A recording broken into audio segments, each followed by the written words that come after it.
Hi everyone and welcome to HD Cast. Let me start with a question. Why is that you can give someone all the facts in the world, lay out the evidence with charts, statistics, even peer-reviewed studies, and still they'll hold on to their beliefs as if it's life or death?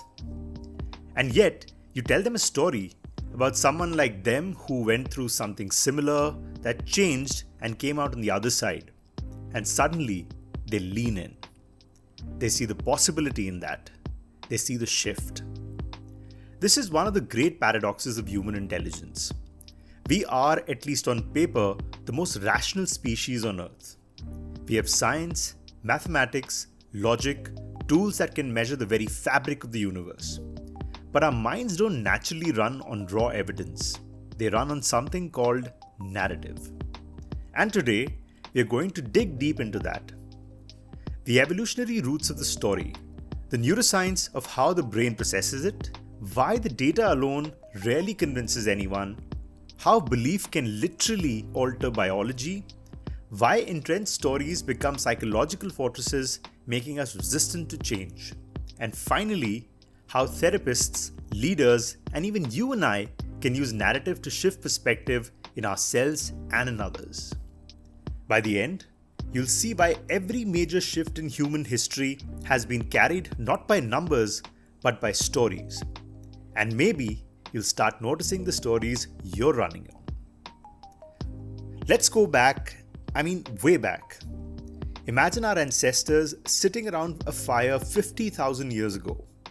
There were no spreadsheets, no scientific papers, no evidence-based charts, but there were stories. Anthropologists say that storytelling was humanity's first technology. It wasn't fire or the spear or the wheel. It was narrative. Because narrative allowed knowledge to spread, to survive beyond one person's lifetime. Think about it.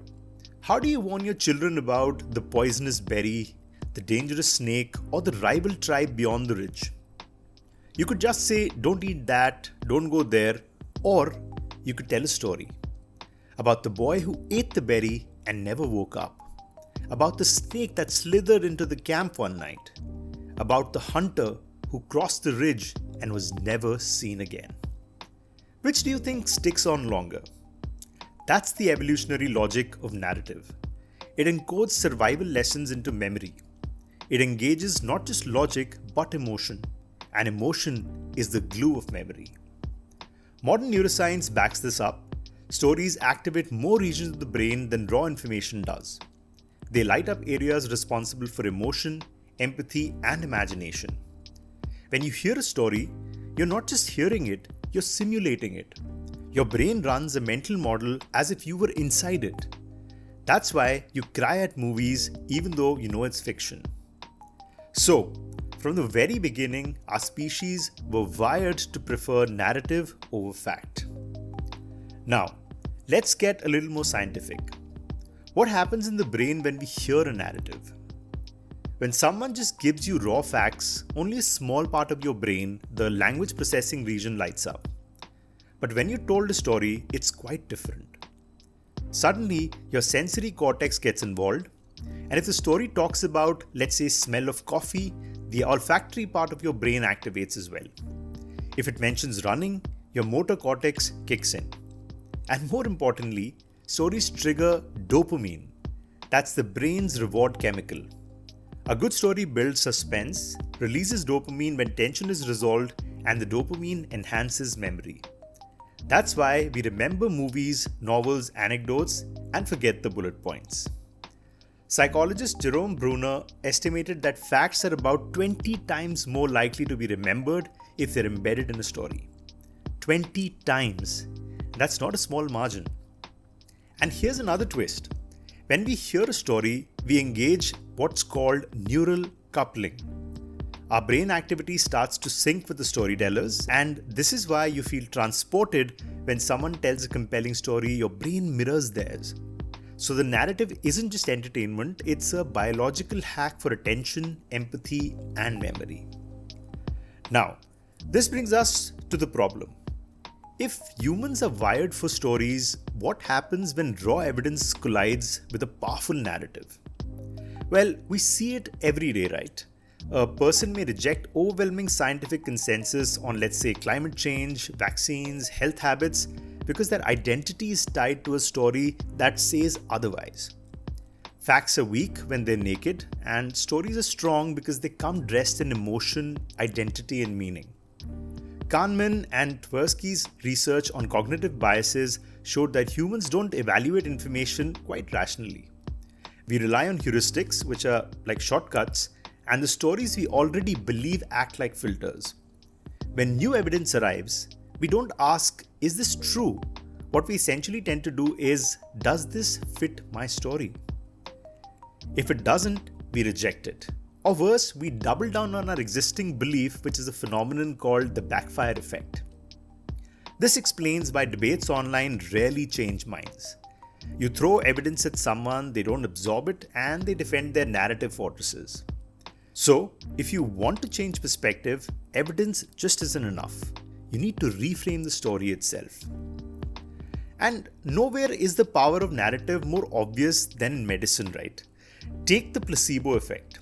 A patient takes a sugar pill, but they're told it's a powerful new drug. Their symptoms improve, pain decreases, sometimes even measurable biological changes occur like heart rate, immune response, and even neural activity. And why does that happen? Because the story they believe, this pill will heal me, is so powerful that it rewires physiology. Harvard Medical School researchers found that even when patients are told they're receiving a placebo, many still experience benefits, as long as the treatment is wrapped in a narrative of care, ritual, and authority. That's quite mind-bending. It means the belief or the story here is the medicine. And it's not limited to pills. Think about it.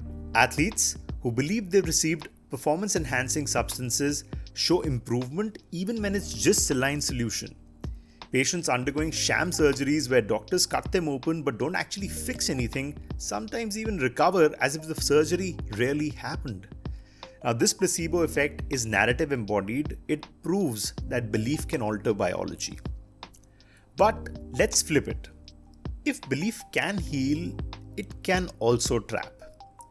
Our personal narratives, the stories that we tell ourselves about who we are, what we're capable of, what the world is like, can become quite rigid over a period of time. They form fortresses around our identity. Now, if you grew up with a story that said, okay, I'm not good enough, the story can become so ingrained that even success won't dislodge it. If you've built your worldview around distrust or victimhood or superiority, no amount of counter evidence will shake that. In psychology, this is called cognitive dissonance. When evidence threatens your core story, your brain feels the stress. And to resolve it, you either change your story, which is frankly quite hard, or you reject the evidence, and most people choose the latter. This is why conspiracy theories, cults, political ideologies can be nearly impenetrable. They're not just opinions, they're stories that give people meaning, belonging, and maybe some sense of identity as well. Try taking that away with facts alone and you'll fail. This is where mental health comes in. Many forms of depression, anxiety, or trauma are tied to not just to the brain chemistry but to the narrative. People get stuck in loops of negative self-story where they say, I'm broken, I'll never get better, the world is dangerous, people always leave me. And these aren't just thoughts. They're scripts, and the brain rehearses them so often that they feel like reality. Therapies like CBT, which is cognitive behavioral therapy, and narrative therapy work by identifying these faulty stories and rewriting them. CBT says, let's examine the evidence for and against your belief. Narrative therapy says, let's externalize your problem and find alternative stories that empower you. Both approaches recognize that healing isn't just about neurotransmitters, it's about changing the story that the brain runs on. And here's another thing. When people successfully shift their narrative, their brain actually rewires. Neuroplasticity means that new patterns of thought can create new neural pathways. So yes, story can quite literally change the mind. And that's where I want to bring this back to something very close to me. We've spent the last minutes exploring why narrative is the architecture of human thought, why it shapes our beliefs, our health, even our biology. And this is exactly the principle we've built into empathy. Empathy is designed as more than just a wellness application. It's an intelligence engine that helps you catch your own stories, question them, and rewrite them using same tools we've been talking about today. CBT prompts, narrative therapy techniques, and insights that adapt to your mood and past reflections. Because the truth is, you can't always change your circumstances overnight, but you can change the story you're telling yourself about them. And when the story shifts, everything else begins to shift with that. So if you want to explore this in your own life, if you want to see how evidence and narrative can combine to reshape perspective, head over to empaithy.com. Download the application, try it out, and let us know what you think. Your feedback is what helps us grow into something that can genuinely transform the mental wellness at scale. And with that, thank you for listening to today's episode. If this conversation gave you something to think about, share it with a friend because stories spread through people and you never know who might need this one day. Make sure you subscribe so you don't miss out the next episode. We'll be diving deeper into the intersections of maybe tech and whatever future holds for us. I'm Harshdeep. This was HD Cast, and as always, stay curious, stay grounded, and keep rewriting your own story. Until next time, goodbye.